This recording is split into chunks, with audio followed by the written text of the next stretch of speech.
Y si la primera línea de la Biblia no fuera el inicio absoluto, sino la huella de algo que ya había terminado, cuando lees «En el principio creó Dios los cielos y la tierra», Génesis 1:1, y enseguida encuentras «y la tierra estaba desordenada y vacía», Génesis 1:2, algo en el texto llama la atención. ¿Cómo puede ser crear y estar desordenada, dos estados inmediatos y consecutivos, si la creación de Dios es buena por esencia?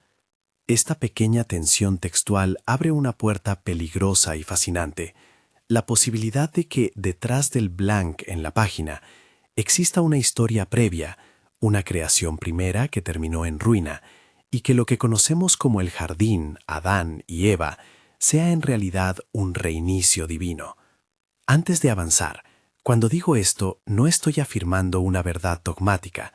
Esta es una lectura plausible, sostenida por algunos intérpretes y conocida en la historia como la Gap Theory o teoría del intervalo.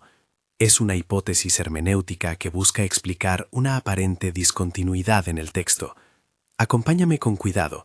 Distinguiré lo que la Escritura presenta abiertamente de aquello que pertenece a interpretaciones posteriores, y señalaré cuánto recurro a tradiciones extrabíblicas para iluminar el paisaje. La palabra hebrea que nos obliga a pensar en juicio es tohu vabohu, traducida con frecuencia como desordenada y vacía, tohu vabohu, tohu vabohu, tohu vabohu. En otros pasajes del Antiguo Testamento, términos del mismo campo semántico aparecen para describir escenas de destrucción, desolación y juicio. Cuando los profetas hablan de ciudades convertidas en desolación o en ruinas, emplean vocabulario que no se siente neutro o meramente descriptivo, tiene carga de castigo. Esto no prueba por sí solo que hubo una creación anterior arruinada, pero sí hace razonable leer Génesis 1:2 como la descripción de un mundo que presenta los signos de juicio, no solamente la materia primigenia lista para ser formada. Sostener esto es tomar en serio la textura literaria del hebreo y la sensibilidad profética. La escritura no suele deslizar sin motivo palabras cargadas de juicio en una escena creativa.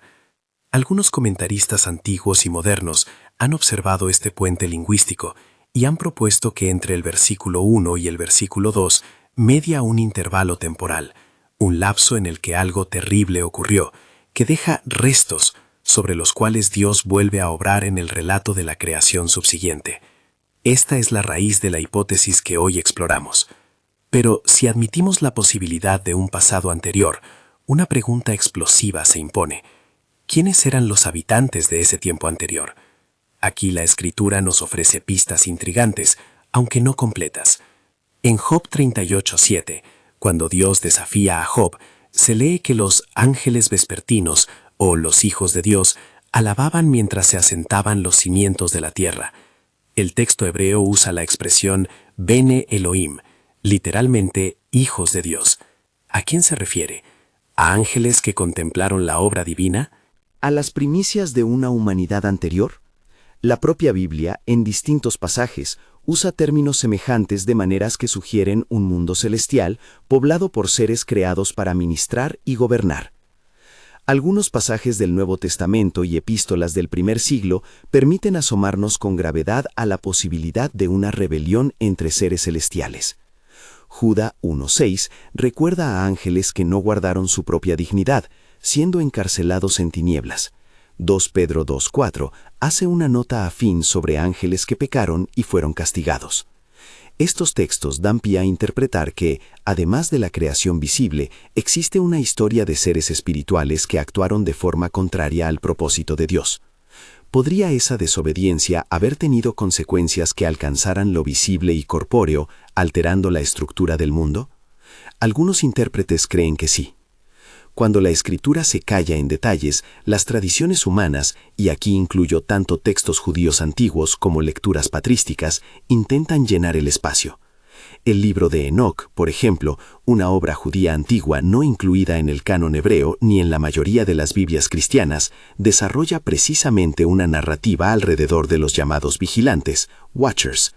Según esa tradición, un grupo de seres celestiales, liderados por figuras con nombres como Samjasa, descendió, tomó mujer entre los hijos de los hombres, enseñó artes prohibidas, metalurgia, astrología, hechicería, y engendró una progenie híbrida, los Nefilim. Esta tradición no es escritura, es, sin embargo, un testimonio de cómo comunidades antiguas intentaron explicar textos bíblicos crípticos y recordar tradiciones que circulaban alrededor de relatos sobre ángeles y su caída. Es vital usar estas fuentes con cautela, ayudan a contextualizar la imaginación religiosa del mundo antiguo, pero no reemplazan la autoridad de los textos canónicos. Entonces, volvamos a Génesis 6, donde el texto canónico afirma que los hijos de Dios vieron que las hijas de los hombres eran hermosas y tomaron para sí mujeres. Génesis 6:2. El versículo inmediatamente posterior habla de seres de gran estatura y poder, los Nefilim. ¿Quiénes eran? La palabra Nefilim aparece sin mucho desarrollo adicional y las interpretaciones se han dividido históricamente entre quienes creen que se trata de gigantes literales, de figuras míticas que expresan violencia o de seres híbridos con una naturaleza moralmente corrupta. La lectura que vincula hijos de Dios con ángeles y los identifica con los vigilantes es una posibilidad consistente con ciertos textos antiguos y con las referencias del NT que mencioné, pero no es la única. Desde la patrística hasta la exégesis moderna, se ofrece también la interpretación de hijos de Dios como la descendencia piadosa de Set, emparentada en oposición a la línea impía de Caín. Ambas lecturas han encontrado defensores entre creyentes serios. La diferencia hermenéutica es enorme, porque una conduce a una visión de corrupción que trasciende lo humano y rebasa la esfera biológica, mientras la otra mantiene el conflicto dentro de la historia humana y moral. Si aceptamos, por el ejercicio intelectual, la hipótesis angelológica, es decir, que seres celestiales se mezclaron con la humanidad y que de esa unión surgieron seres violentos y dominios de injusticia, entonces la narrativa bíblica adquiere una nueva tonalidad. El diluvio no solo responde a la maldad humana, sino a una contaminación más amplia que amenazaba la integridad de la creación. El agua se convierte en instrumento de purificación, pero también en un acto de reinicio. Noé emerge en ese contexto como el hombre tamim, blameless, íntegro, llamado a preservar no solo su familia, sino la línea que llevaría, históricamente, a la restauración del plan divino. En otras palabras, el arca funciona como una bolsa de preservación genealógica y moral, un remanente sobre el cual Dios vuelve a plantar la esperanza. Este enfoque nos invita a leer el diluvio con ojos diferentes. Más que una catástrofe simple, se convierte en una intervención redentora que protege el linaje destinado a ser receptor de la promesa. Aquí conviene ser cuidadosos. Afirmar que el diluvio purificó el ADN o que fue un procedimiento científico es una imposición moderna que no se sostiene en el texto. Lo que sí sostiene el texto es que Dios actuó para preservar a quienes podían ser la continuidad de su propósito. Desde la perspectiva teológica, esto conecta con la idea de elección y preservación. La gracia de Dios escoge un remanente en medio de la ruina para reencauzar la historia. Mientras este plan se desarrolla, los ecos de la antigua desolación permanecen en el mundo. Ruinas, mitos y vestigios culturales han alimentado durante siglos la imaginación humana. Relatos de cataclismos, civilizaciones derruidas, dioses que pelean y caen. Muchos investigadores observan paralelos entre la narración bíblica y antiguas tradiciones de Mesopotamia, Egipto o del Mediterráneo, no porque una pruebe a la otra en términos científicos, sino porque todas responden a la memoria humana frente a catástrofes y rupturas culturales. Sitios arqueológicos como Göbekli Tepe, antiguas capas de ciudades enterradas y mitos como la Atlántida de Platón o el relato del diluvio en la epopeya de Gilgamesh muestran que la idea de un gran fracaso primordial es recurrente en la imaginación antigua. Eso no convierte a todas las leyendas en historia literal, sí sugiere que las gentes del mundo antiguo guardaban recuerdos simbólicos de violencia cósmica o local que exigían explicación. Regresemos por un momento a la noción de autoridad textual. El libro de Enoc y otros escritos extracanónicos, y en ocasiones lecturas rabínicas o patrísticas, ofrecen detalles que la Biblia no desarrolla. Presentan nombres, listas y secuencias que llenan las lagunas de la narrativa canónica. Eso puede ser útil para la imaginación teológica o para entender cómo ciertas comunidades leyeron sus escrituras, pero no debemos confundir estos textos con la escritura en sí.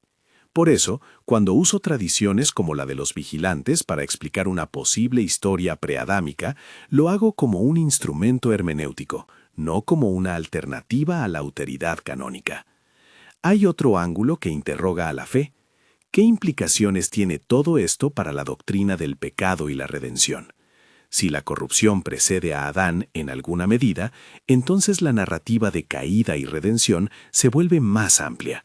La caída no sería solo la fractura originada por una elección humana, sino parte de un conflicto cósmico porque poderes rebeldes trastocaron la obra de Dios incluso antes de que Adán pisara el suelo del Edén. En ese marco, la obra redentora de Cristo, quien es llamado por Pablo el último Adán, 1 Corintios 15:45, recibe ecos todavía más profundos. No solo restaura lo que Adán deshizo, sino que confronta la corrupción originaria que pudo existir incluso antes de la humanidad. Esto no descarta la responsabilidad humana. La Escritura sigue responsabilizando a la humanidad por el pecado, pero sugiere que la historia de la salvación tiene dimensiones que trascienden la simple polaridad humana de culpa y perdón. Las consecuencias prácticas e intelectuales de esta lectura son múltiples.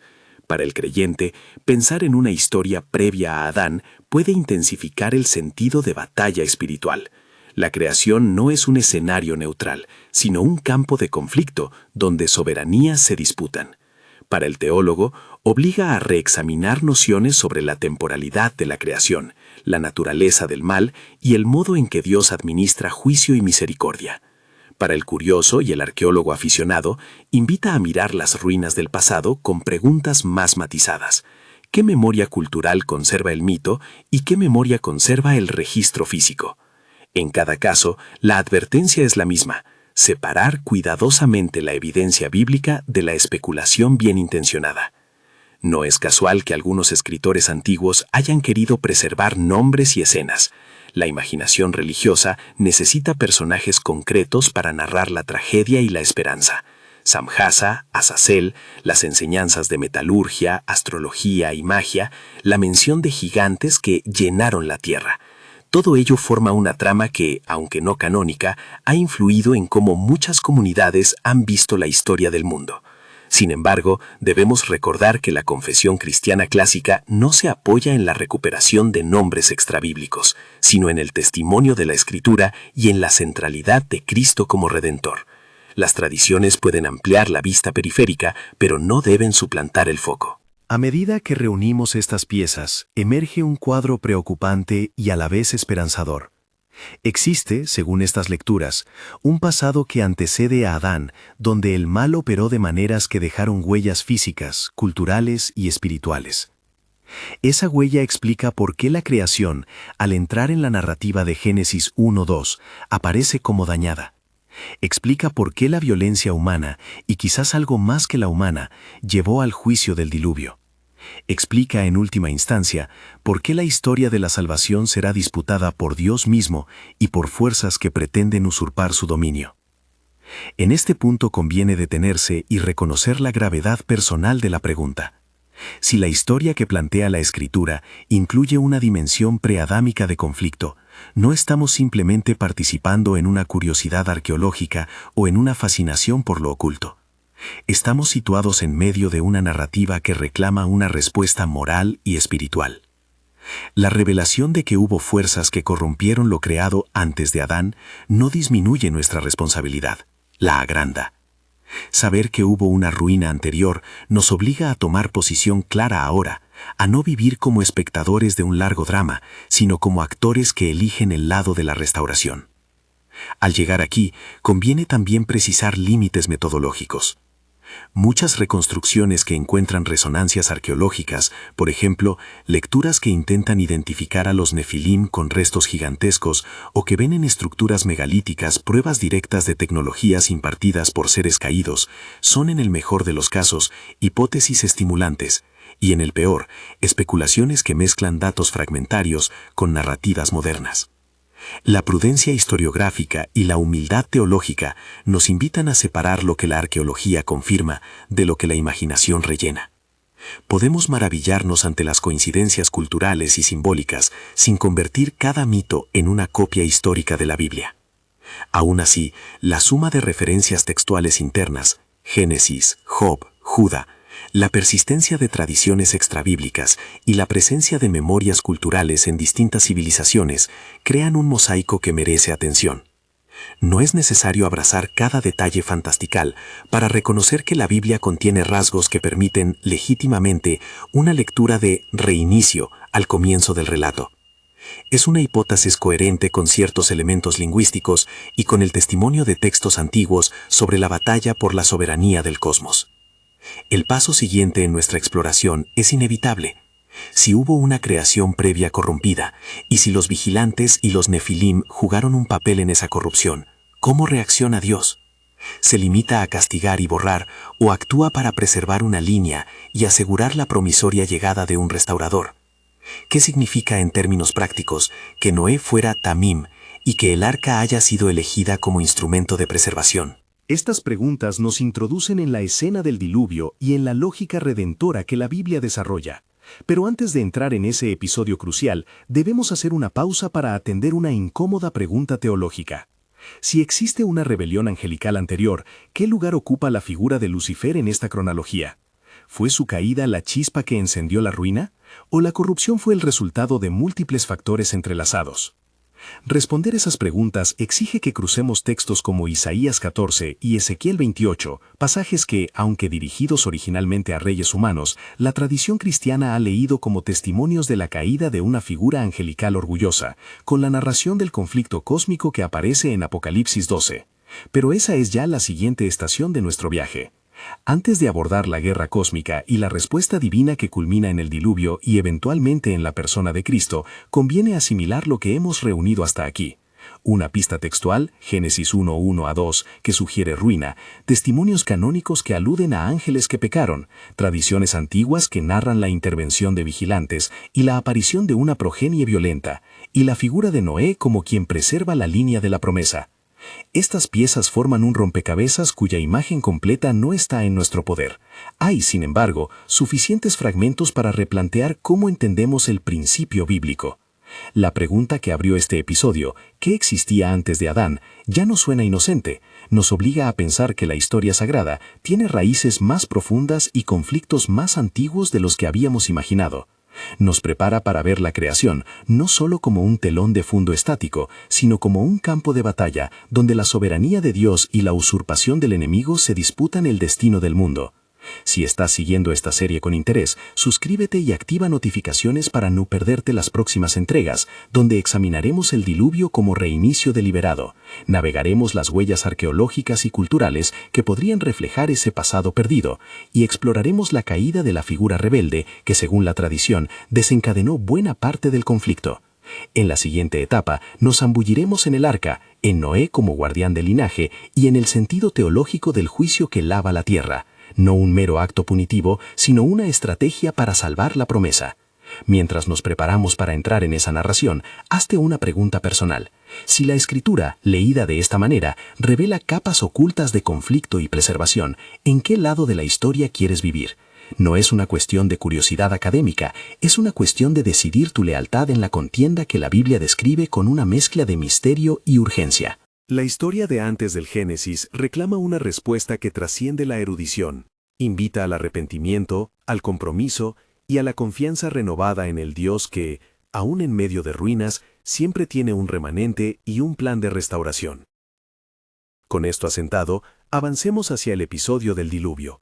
Entenderemos por qué el arca no es simplemente un bote que flota en las aguas, sino la cripta germinativa de la promesa. Y veremos cómo la decisión divina de resetear la tierra revela un patrón de juicio y gracia que atraviesa toda la Escritura. Antes, sin embargo, necesitamos clarificar un detalle técnico que muchos lectores pasan por alto: la naturaleza del poder corruptor que la tradición asigna a los vigilantes y a los nefilim, y cómo ese tipo de corrupción difiere y se entrelaza con el pecado humano. Solo al diferenciar ambos podremos comprender la radicalidad del reinicio que se nos narra en Génesis y la necesidad de una intervención que restaure no solo individuos, sino una línea de esperanza. La naturaleza de la corrupción que atribuye la tradición de los vigilantes no es simplemente una metáfora moral. Según esas lecturas, opera en niveles que mezclan lo espiritual y lo material, lo invisible y lo visible. No hablamos solo de malos pensamientos o de decisiones egoístas, hablamos de una injerencia que trastoca estructuras sociales, tecnológicas y posiblemente biológicas. Cuando textos extrabíblicos describen a ángeles que enseñaron metalurgia, cosmetología, astrología y encantamientos, la idea implícita es que ciertos conocimientos, fuera de su contexto moral, funcionaron como vectores de poder y opresión. El resultado fue una cultura marcada por la violencia estructural, no solo por pecados aislados. Esto ayuda a entender por qué el relato de Génesis 6 enfatiza la tierra llena de violencia, Génesis 6:11, como causa del juicio divino. La violencia no era solo personal, era sistémica, y la solución de Dios tuvo que ser, en su justa medida, institucional y radical. En esa lógica, el diluvio aparece menos como un cataclismo azaroso y más como una decisión litúrgica de limpieza y reinicio. En términos bíblicos, Dios liquida la corrupción para salvaguardar su proyecto redentor. Noé, llamado Tamim, Génesis 6:9, destaca no porque fuera perfecto en abstracto, sino porque fue el canal por el que la promesa continuaría. El arca, con su estructura cerrada y su diseño singular, funciona como una cripta germinativa. Guarda la semilla correcta para que la historia pueda reempezar desde una base moral y genealógica confiable. No debemos cientificar el lenguaje. No cabe aquí hablar de procesos genéticos con certezas científicas, pero sí podemos afirmar teológicamente que el propósito del juicio fue restaurador, no meramente punitivo. La elección de preservar una familia, un linaje, subraya que la historia de la salvación opera a través de continuidad humana concreta, una genealogía que llevará eventualmente al Mesías anunciado. Al pensar en el alcance del diluvio, es tentador buscar huellas materiales que confirmen una prehistoria turbulenta. Aquí, la prudencia historiográfica que ya mencionamos es esencial. Existen coincidencias sorprendentes entre relatos del cercano Oriente Antiguo y el relato bíblico. El diluvio en la epopeya de Gilgamesh, las tabletas sumerias que registran catástrofes y la persistencia de mitos sobre edades doradas destruidas por el agua. Estos paralelos pueden leerse de dos maneras compatibles. Primero, como testimonios culturales de memorias traumáticas, comunidades que guardaron, en forma mítica, relatos de desastre. Y segundo, como muestra de que los pueblos intercambiaban narrativas que con el tiempo adquirieron formas propias. Sitios como Göbekli Tepe, en la actual Turquía, con sus estructuras megalíticas tempranas, o capas arqueológicas que muestran destrucción y reurbanización, nos recuerdan que el mundo antiguo vivió periodos de ruptura, pero es un salto metodológico declarar que cualquier estructura megalítica o mito es prueba de la intervención de vigilantes angélicos. Tal afirmación excede lo que la arqueología puede confirmar. Lo responsable es reconocer la resonancia. La Biblia se inserta en una matriz cultural donde el recuerdo de cataclismos es común y a su vez ofrece una explicación teológica para esos recuerdos. La pregunta siguiente es ineludible. ¿Qué lugar ocupa Lucifer, esa figura que la tradición relaciona con orgullo y caída en esta cronología de ruina y reinicio? Los pasajes que más han alimentado la reflexión cristiana sobre una rebeldía angelical son Isaías 14 y Ezequiel 28. Textos dirigidos a reyes humanos, pero leídos por la comunidad creyente como oráculos que trascienden su contexto inmediato. Isaías al hablar de la caída de un lucero arrogante y Ezequiel al describir la corrupción de un príncipe de Tiro con imágenes de belleza y caída han sido interpretados por muchos como reflejos de un drama preexistente en los cielos. En el Nuevo Testamento, Apocalipsis 12 pinta un cuadro de guerra celestial. Un gran dragón expulsado del cielo lucha por devorar a un niño y su madre hasta ser arrojado a la tierra con sus ángeles. Este lenguaje apocalíptico sugiere que hay una dimensión cósmica en la oposición a Dios, una batalla por la soberanía que no se agota en lo humano. Si la tradición de la caída de Lucifer se entrelaza con la historia que arruinó una creación anterior, entonces ese orgullo rebelde habría sido un detonante, no necesariamente el único, pero sí decisivo, en la escalada que llevó a la desolación expresada en Génesis 1:2. La soberanía fue disputada, ciertos gobernantes celestiales intentaron usurpar funciones que no les pertenecían, y cuando esas usurpaciones se volvieron destructivas, la creación misma sufrió las consecuencias. En esa lectura, no solo la moral humana fue puesta a prueba, sino la ordenación entera del cosmos. La gran pregunta teológica es cómo Dios responde a una crisis que atraviesa lo visible y lo invisible. Su respuesta combina juicio y preservación, expulsión y promesa, condena para los rebeldes y gracia para un remanente fiel. Al hablar de guerra cósmica debemos evitar caer en sensacionalismos. El enfoque que propongo no es una novela de ángeles contra demonios con listas detalladas de maniobras bélicas. Es una lectura bíblica que reconoce que la escritura misma emplea imágenes militares para describir la lucha por el dominio del mundo. Pablo dice que la creación aguarda con ansias la revelación de los hijos de Dios. Romanos 8, 19, 22. Lo que sugiere que la creación participa en una historia de redención que excede lo humano. En Apocalipsis, la victoria final de Cristo es descrita en términos de soberanía restaurada. Entre ambos polos, la crisis preadámica y la consumación escatológica, se despliega la trama cristiana de la historia: la caída, el reinicio, la encarnación y la esperanza de restauración definitiva. Ahora llegamos a la figura de Adán en esta lectura reubicada. Si hubo una creación primera que terminó en ruina, Adán no aparece como un acto inaugural absoluto, sino como el comienzo de una nueva fase, como el reinicio intencional de Dios para la historia humana. Esto no disminuye su dignidad ni su responsabilidad, por el contrario, acentúa la gravedad de la vocación que le fue confiada: representar a la humanidad, ejercer dominio cultural y custodiar el jardín. Su fracaso entonces se inserta en una historia más amplia de rebelión y recuperación. Pero aquí está el punto central de la fe cristiana: la cuesta no queda sin salida. La Escritura coloca a Cristo como la consumación del proyecto divino de restauración. Pablo contrasta al primer Adán con el último Adán en 1 Corintios 15:45, afirmando que así como la desobediencia de uno trajo la muerte, la obediencia del otro trae vida. Si Adán inaugura un reinicio humano, Cristo inaugura la restauración final. Él no solo corrige lo hecho por Adán, sino que enfrenta y vence la lógica de muerte que ha operado desde antes y después de Adán. Esa tipología, Adán como figura y Cristo como cumplimiento, es el hilo que atraviesa toda la Escritura. La narración bíblica opera por tipos y antitipos.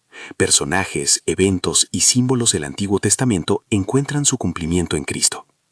Ver a Jesús como el último Adán no es una nota secundaria, es la clave hermenéutica que nos permite leer la historia sagrada como un solo drama redentor. Por eso, incluso si aceptáramos la hipótesis de una creación anterior y de una corrupción preadámica, la conclusión pesará siempre hacia la gracia. Dios no deja la ruina como última palabra. El Mesías es la respuesta creíble a una historia amplia de fractura.